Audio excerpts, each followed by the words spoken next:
the bell icon. Never miss an update. Today we are going to learn about the Earth's structure.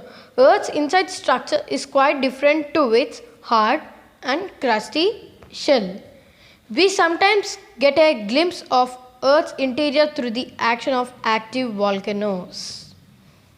Earth's rocky crust is by no means stationary, and we regularly see evidence of crust movement in form of earthquakes.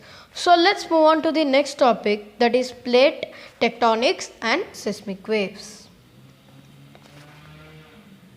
Plate tectonics provide a framework for interpreting the composition, structure and internal process of Earth on a global scale. Most of what we know about the interior of Earth comes from the study of seismic waves from earthquakes. When an earthquake occurs, the seismic waves spread out in all directions through the Earth's interior. These waves contain vital information about the internal structure of Earth.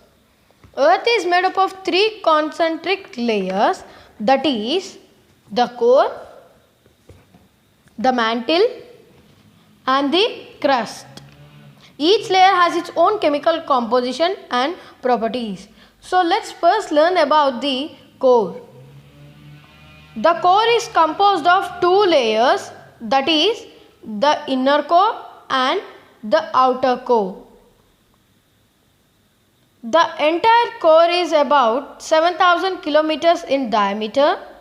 In general, temperature of core ranges between 4,000 degrees to 6,000 degrees Celsius. Occupying the center of Earth, this layer is also called centrosphere. The density of rocks in this part of Earth is highest.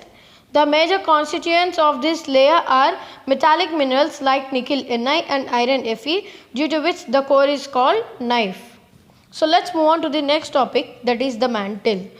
The mantle is almost 2,900 kilometers thick and comprises about 83% of Earth's volume.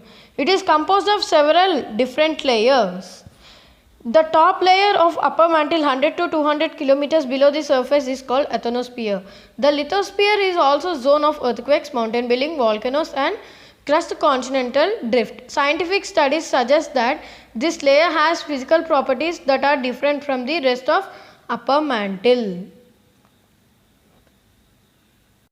So let's move on to the next topic, that is the crust. The topmost part of lithosphere consists of crust. Solid rocks forms the crust. The two types of crust can be identified as oceanic and continental crust. Oceanic crust is composed of basalt and continental crust is composed of lighter granite. Silicon, aluminium and magnesium are the chief elements that make up the crust. On basis of its composition, it is divided into two types, that is sial and sima. Sial consisting of silicon and aluminium, sima consisting of silicon and magnesium.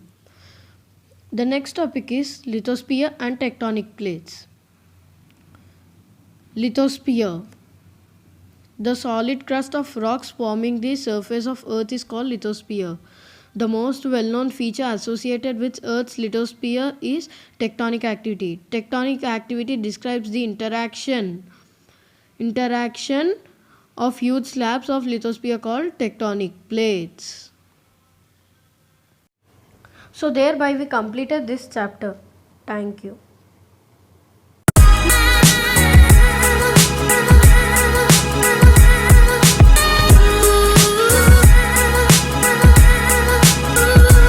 Subscribe now and press the bell icon. Never miss an update.